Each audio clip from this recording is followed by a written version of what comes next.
Hello and welcome to MDN, Multidimensional News. I'm Tiberius Kimball, here to provide you with all the news you may have missed this past week in an easy, digestible format.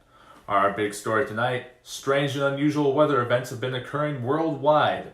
Flooding is happening in major cities across the globe and thunderstorms are rolling across the country. Our top Asgardian experts believe that this is Thor's temperament changing. As his temperament changes, as does our planet's weather. Thor has been spotted repeatedly diving into the depths of our sun, searching for any remnants of Mjolnir, his hammer. The number one way to calm a brooding Norse god?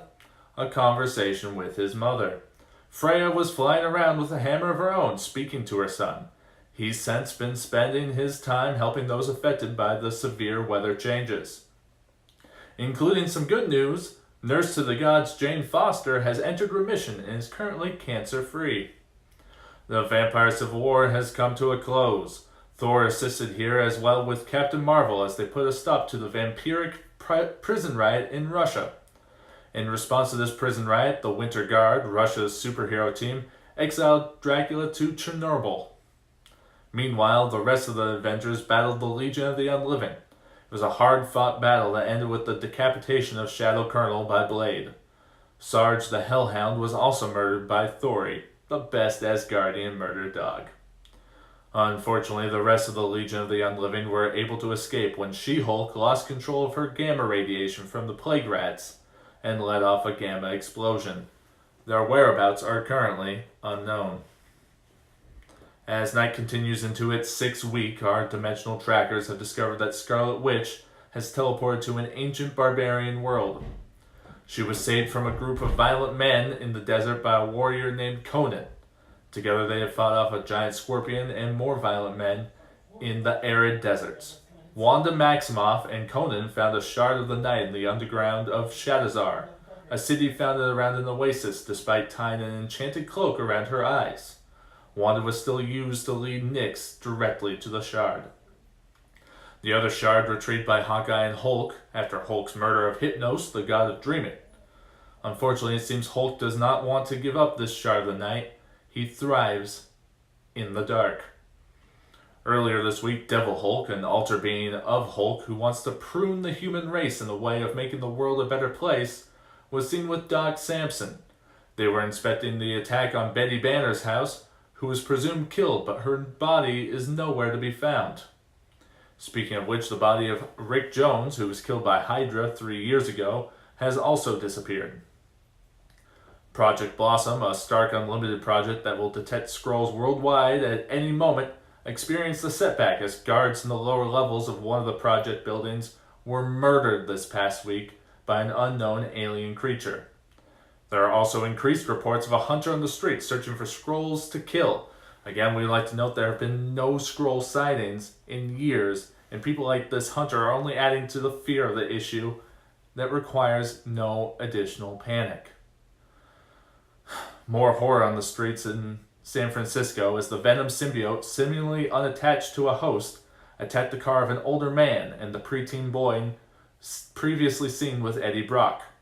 It's been reported that Eddie Brock separated himself from the Venom symbiote through an extreme sonic therapy performed by a malicious alternate version of Reed Richards, known as the Maker.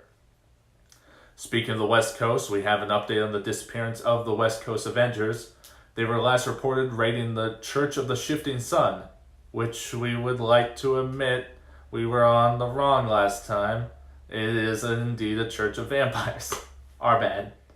And the vampires have drained all the energy and power from America Chavez, so there's that too.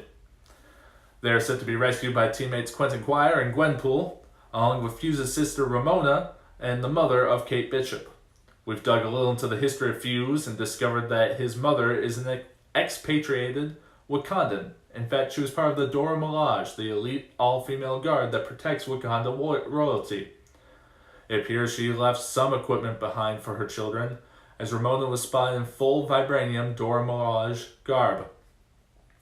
In galactic news, it's been spotted in shipping logs that Star-Lord's ship, the Rider, was commandeered by his former first mate Groot and new first mate Beta Ray Bill.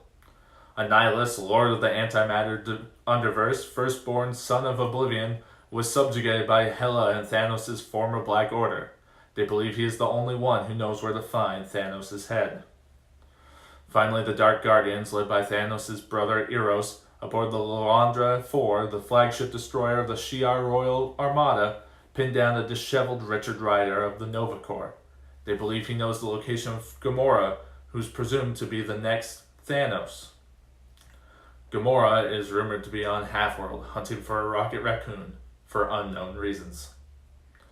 Good news and bad news on the mutant front. The terrifying mutant groups of Morlocks who live in our sewer systems were removed recently.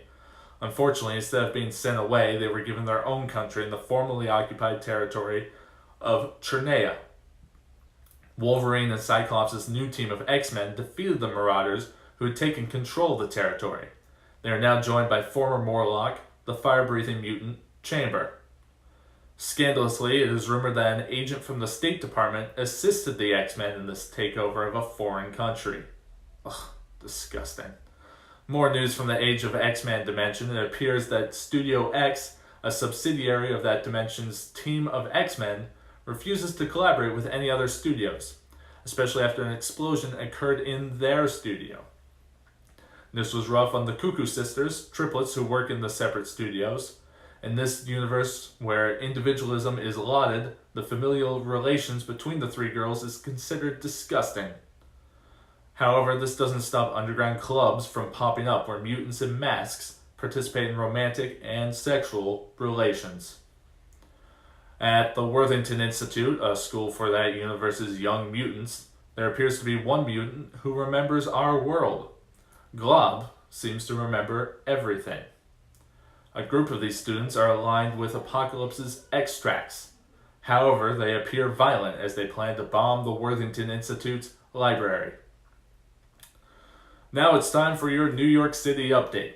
It seems that Jessica Jones disappeared for a couple of weeks. The traumatized Private Eye was held under the sway of the son of her arch-nemesis, Purple Man. His son has been dubbed Purple Sun. Jones and husband Luke Cage were controlled by Purple Sun in a sick nuclear family fantasy, while mutant ally Emma Frost was held comatose. Purple Man was picked up by Alpha Force, but his son escaped and is at large. New information on the barrier that surrounded Roosevelt Island last month, trapping Captain Marvel and several other high-profile female superheroes.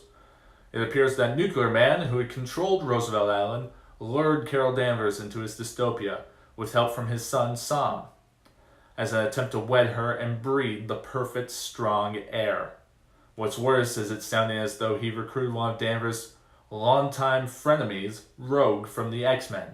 It is yet to be found if these rumors are true or not, or if this is even the true Rogue. Stay tuned. Atlantis attacked a subway train in Brooklyn, causing it to derail. Luckily, no one was hurt. In addition, Frost Pharaoh, a minor villain who can control ice and dresses up as an Egyptian pharaoh, am I reading that right? Well, he attacked a Brooklyn museum, but luckily Brooklyn's Spider-Man was there to web up the villain. The arrival of the mayor of Under York arrived last week. The orange-skinned individual brought henchmen with early 20th century weaponry that was easily defeated by Spider-Man and the Human Torch. Faced by a mob of New Yorkers and Mayor Wilson Fisk, the Under Yorkers agreed to go back underground, disappointed that no one remembers them or their old culture. That's all the news you may have missed last week. For MDM, I'm Tiberius Kimball, where information is power and it's our responsibility to share it with you. Hey guys, thanks for tuning in again. I really appreciate all the views on the videos. It's fun to be able to discuss comics in a productive, cool, original way. I had a chance to check out Emerald City Comic Con last weekend. I'm on the West Coast. I got to meet a few writers that was really cool. Chip Zdarsky, Don Cates, Jim Zub, Matthew Rosenberg. It was a really cool time just meeting all these people behind this work that we all seem to love and enjoy. War of the Realms is definitely next week, so stay tuned for our special one-off video for that. Make sure to subscribe and check out our latest videos. Comment for any ways you think that I could improve these videos. Hit that like button. And don't forget to check out your local comic book shop if any of this interests you. The link is down in the description.